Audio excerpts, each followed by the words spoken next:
ይህንን ቪዲዮ አይቶ የጨረሰ ሰው እርግጠኛ ነኝ በህይወቱ አንድ አዲስ ምዕራፍ እንደሚጀምር አልጠራጠርም። የምናደርገው ነገር እንደዚህ ነው። በዚህ ቪዲዮ መጨረሻ ላይ በደንብ ነግራቸዋለሁ። ለ24 ሰዓት ማለትም ለአንድ ቀን ምንም አይነት ሶሻል ሚዲያን ላለመጠቀም ፋስት እናደርጋለን። የሶሻል ሚዲያ ጾም። ይህንን ለምን እንደምናደርግ አንድ ወሳኝ ነገር ልነግራችሁ ፈልጋለሁ። መጽሐፍ ቅዱስ በመዝሙረ ዳዊት ላይ እንደዚህ ብሎ እግዚአብሔር ሲናገር እናያለን። እረፉ እኔም አምላክ እንደሆንኩ እወቁ አለ። እግዚአብሔርን ማወቅ የምንችልበት አንደኛው መንገድ በማረፍ ውስጥ፣ በሬስትነስ ውስጥ፣ በጸጥታ ውስጥ እንደሆነ ሚስጥር እየነገረ ነው። በዚህ ዘመን ታዲያ ሰይጣን እኔና እናንተን ከመንፈሳዊ ነገር ለማራቅ ከእግዚአብሔር አጀንዳና እቅድ ለማራቅ ትልቅዬ ይዞ የሚመጣው መሳሪያ ነው። ይልቁንስ በጣም ትንሽዬ በኪሳችን ውስጥ የምትገባ በእጃችን ሁል ጊዜ የምንይዛትን ስልክ ተጠቅሞ ህይወታችንን ማመሰቃቀል ይፈልጋል። ለምን እንደሆነ ታውቃላችሁ? እግዚአብሔር እያለን ያለው እረፉ ነው። ሰይጣን እያደረገ ያለው እረፍት አልባ ሊያደርገን ይፈልጋል። ለዛ ነው በየቀኑ የምናደርገው ነገር የማናጣ። በስልኮቻችን ቁጭ ብለን ያንን ስክሮል ስናደርግ፣ ሌላውን ስንጎበኝ፣ ሌላውን ስናይ እረፍት አልባ እንሆናለን። እረፍት አልባ አደረገን ማለት ሰይጣን ሌላ መሳሪያ መጠቀም አያስፈልገውም። ከእግዚአብሔር እንዳንሰማ፣ ከእግዚአብሔር ጋር ጊዜ እንዳንወስድ፣ እግዚአብሔርን እንዳናቅ በቀላሉ ማድረግ ቻለ ማለት ነው። እግዚአብሔርም እያለን ያለው አንድ ነገር አለ። እረፉ እኔም አምላክ እንደሆንኩ እወቁ ይላል። ታዲያ በዚህ ቪዲዮ መጨረሻ ላይ አንድ ወሳኝ ነገር ልነግራችሁ ፈልጋለሁ። በማረፍና በጸጥታ ውስጥ የመጀመሪያው ልክ እንደ ሞዴል የሚሆነን 24 ሰዓት ምንም አይነት ሶሻል ሚዲያ ባለመጠቀም በማረፍና ጸጥ በማለት ውስጥ ከእግዚአብሔር ልዩ የሆነ ምዕራፍ የምንቀይርበት ጌም ቼንጀር የሆነ ህይወታችን ላይ የሚያመጣውን ለውጥ እንድትተዋወቁ ፈልጋለሁ። ይህንን ነገር ግን ለምን እንደምናደርግና ውጤቱ ምን ሊሆን እንደሚችል በሚቀጥሉት ደቂቃዎች ውስጥ እነግራችኋለሁ። እርግጠኛ ነኝ ይሄ ቪዲዮ ይጠቅማችኋል። እንደሚጠቅማችሁ እርግጠኛ ከሆናችሁ ቪዲዮውን ላይክ በማድረግ ጀምሩ። ይህንንም ቻናል ሰብስክራይብ ብታደርጉ እንደዚህ አይነት የሚጠቅሙ ቪዲዮዎች ሲለቀቁ ቀድመው ወደ እናንተ ይደርሳሉ። ለአንድ ደግሞ ለምትወዱት ሰው አሁኑ ይህንን ቪዲዮ ሼር አድርጉለት እንዲያርፍ ምክንያቱ ነው። በዚህ ቪዲዮ መጨረሻ ላይ የምጠይቃችሁ አንድ ጥያቄ አለ። የምንጀምረውም ቻሌንጅ አለ። እስከ መጨረሻው አብራችሁ ይቆዩ። ዝግጁ ናችሁ?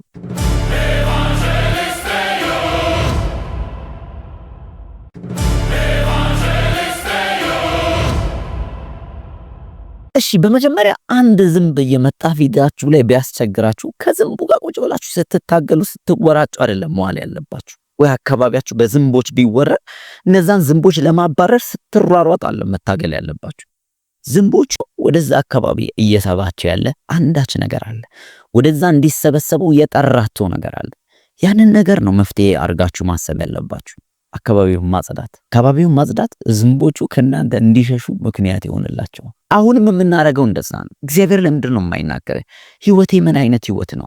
ለምንድን ነው እንደዚህ የሆነው? ለምንድን ነው እንደዛ የሆነው እያላችሁ የምትታገሉ ሰዎች ይህንን ትግላችሁ መጨረሻ የምታደርጉበት የትግላችሁ ምንጭ በማጽዳትና በማስተካከል በማጥፋት ነው። ታዲያ በጣም ቀላልና ተራ የሚመስለው በየቀኑ በህይወታችን ላይ እየተጠቀምነው ያለው ሶሻል ሚዲያ ምን ያህል ህይወታችንን በእግዚአብሔር ላይ ጸንተን እንዳንቀጥልና እንዳንኖር እየተቆጣጠረ እንደሆነ ሳሳያችሁ በጣም ታዝናላችሁ። ግን ደግሞ አንድ ነገር ማድረግ ይቻላል። አዎ፣ ከዚህ ከሶሻል ሚዲያ ተጽዕኖ ለ24 ሰዓት ራሳችሁን ከቁጥጥሩ ውጪ ማድረግ ትችላላችሁ። ይህንን በማድረግ ውስጥ ማን በህይወታችሁ ላይ የበላይ እንደሆነ፣ ማን ባለስልጣን እንደሆነ በእናንተ ህይወት ላይ የምታዩበት ነው።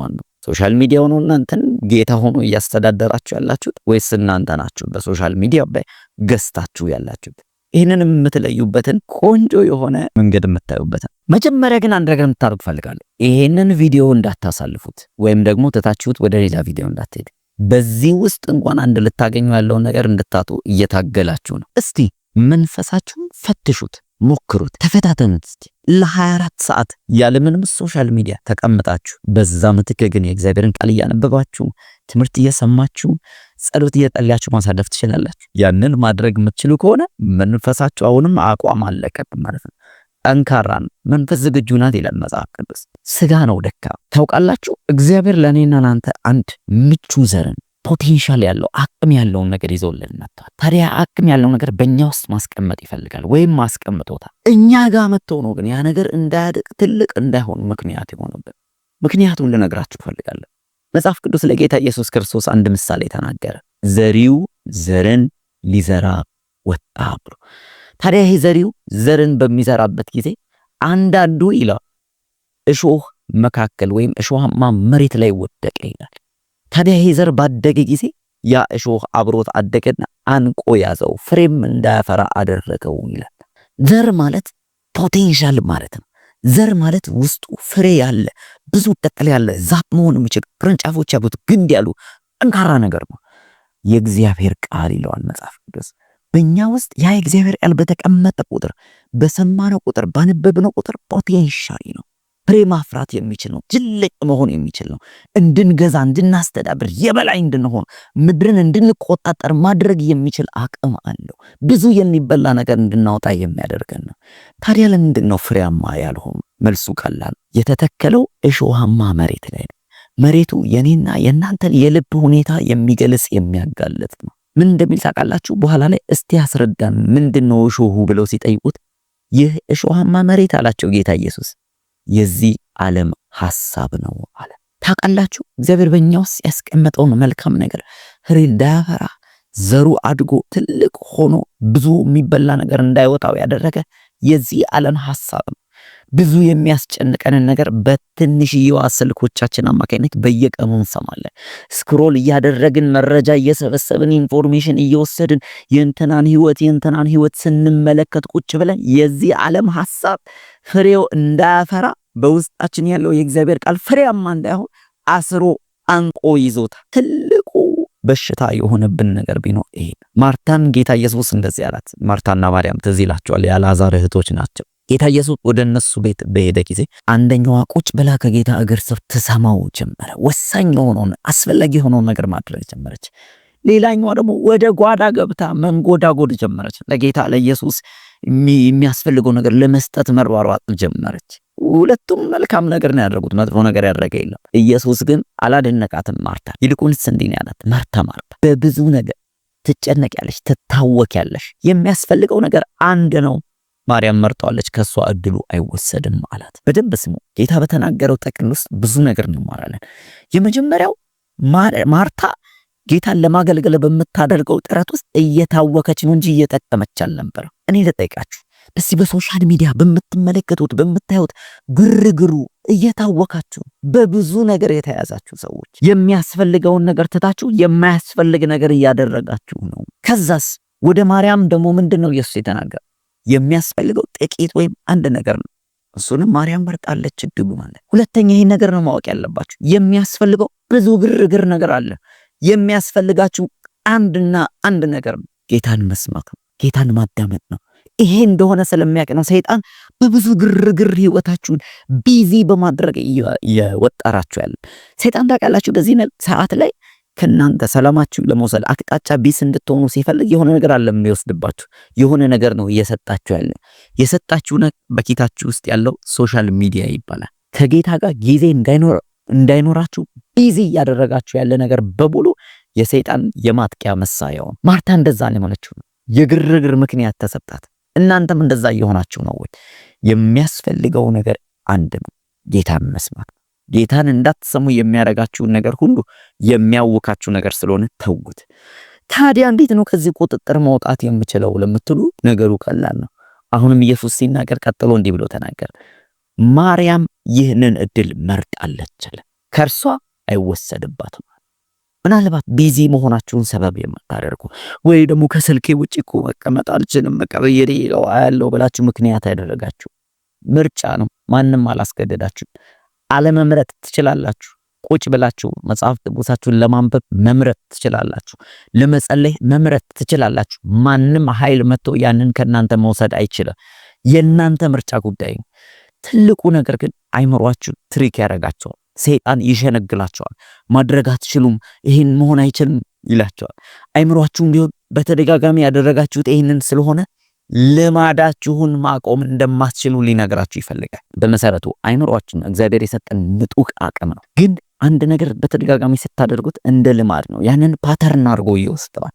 ስለዚህ ልክ ያንን ነገር ሲያጣ ይሄን ነገር አጣሁኝ የሚል ጥያቄ መፍጠር ይጀምራል። በዚሁ ጉዳይ ላይ አይምሯችን እንዴት እንደሚሰራ እንዴት ማሰልጠን እንደምንችል ሳውንድ ማይንድ እንዴት ዲሲፕሊን አይምሯችንን ማድረግ እንደምንችል ስለ አይምሮ አሰራር ይሄ ድንቅ ስለሆነ ስለ እግዚአብሔር ፍጥረት የሚናገር ቪዲዮ ከዚህ በፊት ሰርቻለሁ።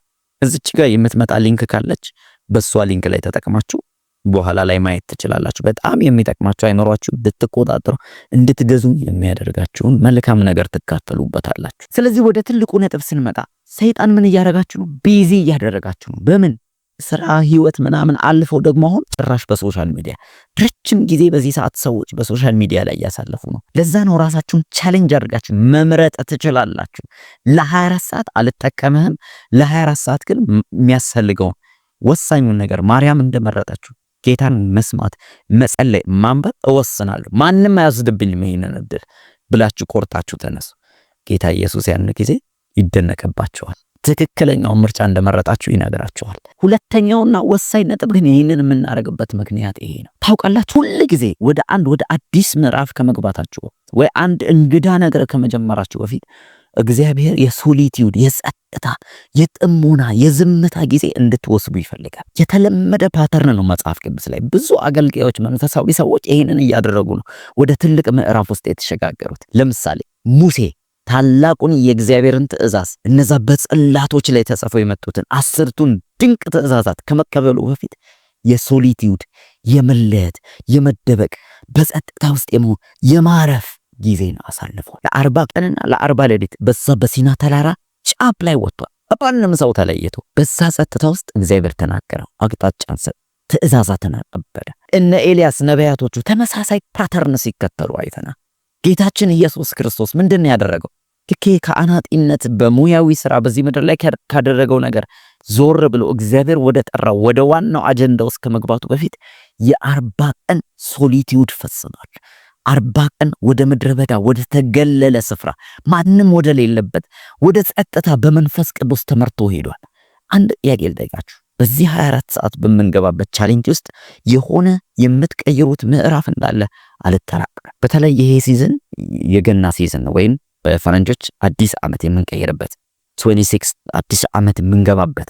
ወደዚህ አዲስ ዓመት ከመግባታችሁ በፊት እግዚአብሔር አዲስ ምዕራፍ ውስጥ ሊከታችሁ ይፈልጋል። ታዲያ ወደዚህ አዲስ ምዕራፍ ውስጥ እንድትገቡ እግዚአብሔር ሊያወራችሁ ይፈልጋል።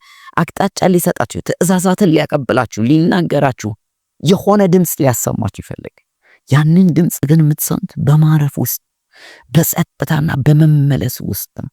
ትንቢተ ኤርምያስ ምዕራፍ 30 ውስጥ ቁጥር 15 ላይ እንደዛ ነው የሚለው፣ በጸጥታና በመመለስ ትድናላችሁ ይላል። ስለዚህ አሁን የጸጥታና የመመለስ እግዚአብሔርን ብቻ የምትሰሙበት ልዩ ጊዜ ነው ማለት ነው። አንድን አዲስ ነገር ሊያሳያችሁ ይፈልጋል። ትዝ ይላችኋል፣ አብርሃም የተባለው አስደናቂ የእምነት ሰው እግዚአብሔር የተናገረው ድንቅ የተስፋ ቃል ነበር።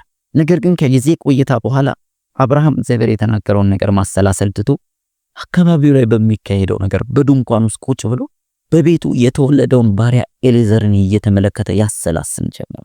ታዲያ እግዚአብሔር ያንን ድንቅ ቃል ይዞለት በመጣለት ጊዜ አብርሃም ሆይ እኔ ላንተ ጋሻ ነኝ፣ ዋጋ በእኔ ዘንድ ነው ሲለው አብርሃም ምን አይነት ምላሽ ነው የሰጠው? እግዚአብሔር ሆይ በቤቴ የተወለደው ባሪያ ኤሊዘር ይወርሰኛል ብሎ ልቡ የወረደ የደከመ ምላሽ ሰጠ። በዚህ ሰዓት እግዚአብሔር ምን እንዳደረገ ታውቃላችሁ? አትሞስፌሩ ያለበት ሁኔታ አብርሃም የሚመለከተው ነገር ልክ እንዳልሆነ ስለገባው አብርሃምን ና ወደ ሜዳ ውጣ አለው። ወደ ሜዳ አውጥቶ የሰማይን ከዋክብት ቁጠራቸው፣ ይቆጠር ጀመረ። ብዙ የሚለውን ቁጥር ያስመለክተው ጀመረ። ዛሬ ምናልባት እናንተ የምትኮመኩሙት ቁጭ ብላችሁ የምትመለከቱት በሲች በኪሳችሁ ውስጥ በምትገኝ በስልካችሁ ሳጥን፣ በቴሌቪዥናችሁ፣ በኮምፒውተር ስልካችሁ፣ በቢሮ ጠረጴዛችሁ ላይ የምታዩት ነገር ምናልባት ያ ድንኳን ሆኖባችሁ እግዚአብሔር የተናገራችሁን ያየላችሁን ትልቅ ነገር እንዳታስተውሉ ያደረገ ተስፋ አስቆራጭ ነገር ሊሆን ይችላል። ዛሬ እግዚአብሔር ወደ ሜዳ እንድትወጡ ይፈልጋል። በዚህ 24 ሰዓት ውስጥ የምትመለከቱትን ነገር መቀየር ይፈልጋል። አቅጣጫችሁ መቀየር ይፈልጋል። እኔ ግን በዚህ 24 ሰዓት ውስጥ ልክ እንደ ሞዴል መጀመሪያ እናንተ ገዢ እንደሆናችሁ የምታዩት እንድትቀየው አድርጉ አልኳችሁ እንጂ አንድ ሳምንት ልታረጉት ትችላላችሁ። ይሄን ነገር 3 ቀን ልታረጉት ትችላላችሁ። ሶሻል ሚዲያ ፋስቲንግ። በዚህ ውስጥ እግዚአብሔር የምታዩትን አስቀይሮ የምትሰሙትን አስለውጦ የሚያሳያችሁና የሚያስቀይራችሁ ነገር እንዳለ አለ። በምክንያት ነው ወደዚህ ቪዲዮ የመጣችሁት፣ ያለ ምክንያት አይደለም። በዚሁ አጋጣሚ ግን አንድ ነገር ልንገራችሁ። በእነዚህ ግን ይህን ሶሻል ሚዲያ በምትጾሙበት ወቅት አንድ በጣም ወሳኝ አዲስ መጽሐፍ የጻፍኩት አለ፣ ከዚሁ ጋር ከራእይ ጋር የተገናኘ።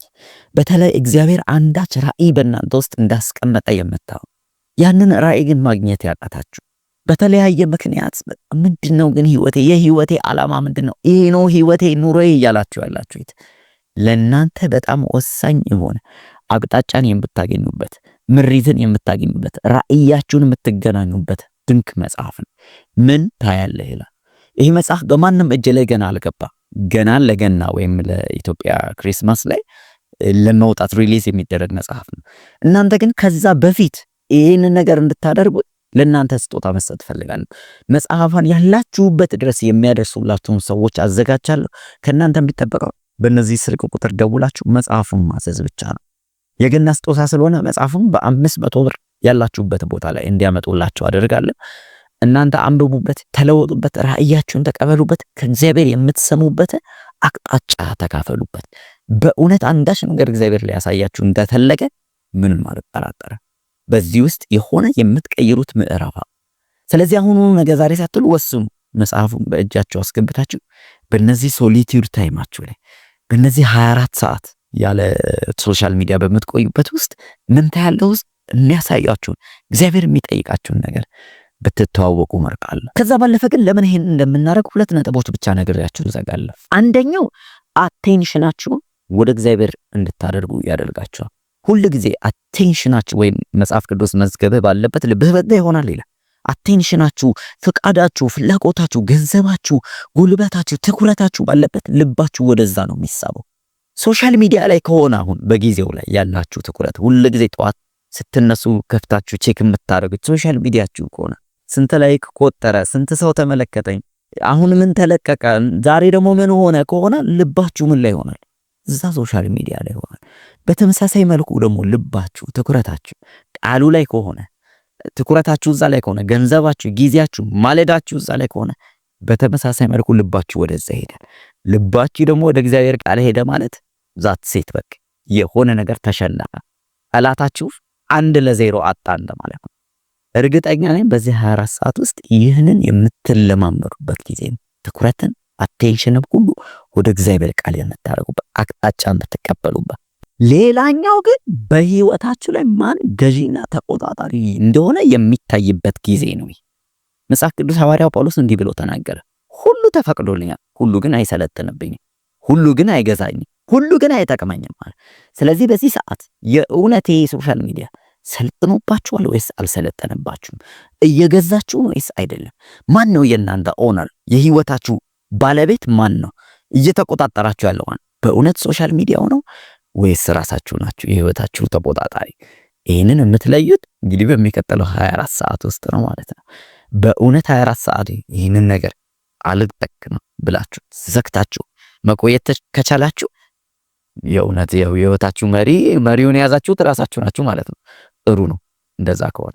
ካቃታችሁ ግን አንድ አደጋ ውስጥ ናችሁ፣ በቁጥጥር ውስጥ ናችሁ። ስለዚህ አንድ ብርቱ ጸሎት ያስፈልጋችኋል። ይሄ ቪዲዮ ልክ ሲያልቅ ጸልይላችኋል። እኛ በትሬንዶች ሳይሆን በቃሉ የምንመራ ሰዎች ነን። በስክሮል ሳይሆን በስክሪፕት የምንኖር ሰዎች ነን። በኖቲፊኬሽን ሳይሆን በፕሬየር የምንኖር ነን። አያችሁ፣ መኖሪያችንን እያስጣለን ያለው ሰይጣን በእጆቻችን ባሉ ስልኮች ነው። የሰው ልጅ ከእግዚአብሔር አፍ በሚወጣ ቃል እንጂ በምግብ ብቻ አይኖርም ተብሏል። ስለዚህ አያችሁ፣ ቀስ በቀስ ህይወታችንን እያጣን እየደከምን አቅማችን እየተሟጠጠ ይመጣል። ከጌታ ቃል እየራቅን በመጣን ቁጥር እቺን ቪዲዮ ዝም ብሎ እንደ ማንቂያ ደወል ብቻ ተመልከቱልኝ። በቃ ያንን ነው የምፈልገው። ነገር ግን ይህን ስታደርጉ ታዲያ ሶሻል ሚዲያ ማቆም ብቻ ሳይሆን በእነሱ ምትክ የእግዚአብሔርን ቃል ማንበብ፣ መጸለይ፣ እንደገና ደግሞ ማዳመጥ ትምህርቶችን እንድታደርጉ እንፈልጋለን። የመጨረሻው ግን ይሄን ልንገራችሁ። ይህንን ስታደርጉ ምን ይፈጠርባችኋል? የመጀመሪያው ልክ እንደዚህ አይነት ነገር ውስጥ ስትጀምሩ ከ24 ሰዓቶች የመጀመሪያው ነው። እሱን አካባቢ እረፍት አልባ ትሆናላችሁ፣ ትጨነቃላችሁ፣ በቃ የምታረጉትን ታጣላችሁ፣ ትቁነጠነጣላችሁ፣ ወደ ስልካችሁ መሄድ ምናምን ያምራችኋል። አዎ እቺኛዋ ሲዝን ምንድናት መሰላችሁ? ስጋችሁ መታገል የጀመረበት ይሄ ነገር ለምጄው የለ እንዴ እያለ ያለበት ጊዜ ነው። አሁን ስጋችሁን የምታሸነፉበት ጊዜ ነው። ይህን እረፍት አልባነት ጭንቀቱን በማጣቱን የምትታገሉበት ወቅት ነው። የለመደውን ነገር ስላጣ ወደ ኋላ ሊመልሳችሁ ስለሚፈልግ ነው። ልክ ግን ይህንን ሲዝን ካለፋችሁት ካሸነፋችሁት ወደ ምን ይመጣል? ውጣችሁ በፍጹም ጸጥታ መሙላት ይጀምራል። ይሄ ሲዝን ሬስትለስነስ የነበረው ወደ ሬስት ሲመጣ፣ ወደ ፒስ ሰላም ሲሰማችሁ ምን ማለት ነው? ይሄ ይነቃል አይምሯችሁ። እንዴ ለካ ጫጫታ ውስጥ ነበርኩ፣ ለካ ትኩረቴ ተወስዶ ነበር፣ ለካ እያለ ነበር፣ የሆነ ድምፅ ላይ ነበርኩኝ ለካ ማለት ተጀምራላችሁና የሆነ ጸጥ የሚል ነገር ይሰማችኋል። ሰውነታችሁ ረፍት ይሰማው ለካ ከሆነ ጫጫታ ውስጥ ነቅላችሁ ከግርግር ውስጥ እንደወጣ ሰው ይሰማችሁ። ይሄንን ደግሞ ሲዝን ስታደርስ ሶስተኛ ስቴፕ ምን መሆን ይጀምራል? መስማት ትጀምራላችሁ። ምን በጸጥታ በኋላ የጌታን ድምፅ መስማት፣ አቅጣጫ ሲሰጣችሁ መስማት፣ ምሪት ሲሰጣችሁ መስማት፣ ቃሉን በማንበብ መስማት ትጀምራላችሁ። ይሄኛው ሶስተኛው ሲዝን ጠንካራ ምሪት እንድትቀበሉበት ሲዝን ድምፁ እየጠራ ይመጣል። እነፉ እኔም አምላክ እንደሆንኩ ወቁ ወደሚለው ኤራ ውስጥ ትገባላችሁ። እርግጠኛ ነኝ ይህን ቪዲዮ ስትጨርሱ ይህንን ቻሌንጅ ለመቀላቀል ብርታት እንደምታገኙ አምናለሁ። ልጸልይላችሁ። እስቲ እጃችሁን ወደዚህ ስክሪን ዘርጉ። አባት ወይ ይህንን ነገር ለመጀመር የወሰኑ ያሰቡ ያቀዱ ሁሉ በጌታ በኢየሱስ አንተ ብርታት እንድትሆናቸው ማድረግ የሚችሉበትን አቅም እንዲያገኙ ኃይልን እንዲያገኙ በጌታ በኢየሱስ ክርስቶስ ስም እጸልያለሁ። በእውነት በዚህ ቪዲዮ መጨረሻ ድረስ የተከታተሉ ሰዎች ይህንን 24 ሰዓት አድርገው ደግሞ በህይወታቸው ትልቅን አቅጣጫ መቀበል የሚችሉበትን ሰላምን የሚካፈሉበትን ምን ያህል እግዚአብሔር ሆይ ተርበው እንደነበር የሚያገኙበትን አቅም ስለሚካፈሉ አመሰግናለሁ። የትኛውም የዚህን ዓለም ጫጫታ ድምፅ ስተት አሰኝተ በእግዚአብሔር መቅደስ ውስጥ መቆየት የሚችሉበት መሰዋዕትን ላንተ የሚሰውበት ጊዜያቸውን፣ ገንዘባቸውን፣ ትኩረታቸውን የሚሰውበትን እድል ስለምትሰጣቸው እጅግ አድርገን እናመሰግናለን። ሁሉን ታደርግ ዘንድ ቻይ ነህ። ለሰው የማይቻል ለእግዚአብሔር ይቻላል። በጌታ በኢየሱስ ስም አሜን፣ አሜን፣ አሜን። እስቲ ይህንን ቻሌንጅ የምትሳተፉ ሰዎች የተሰማችሁን ስሜትና ውሳኔያችሁን በዚህ አስተያየት መስጫ ላይ ልታስቀምጡ ፈልጋለሁ። ከ24 ሰዓት በኋላ ተመልሳችሁ እስቲ ማድረጋችሁን ማወቅ ስለምፈልግ ማለት ነው። እርግጠኛ ነኝ እንደምትጠቀሙ አምናለሁ። ደግሞ ሌላም ሰው በዚህ ቪዲዮ እንዲጠቀም ሼር አድርጉለት። ተባረኩልኝ። በጣም ነው የምወዳችሁ። መጽሐፉን እንዳትረሱ። ምን ታያለህ? በተረፈ ሁላችሁ መልካም ጊዜ ይሆንላችሁ።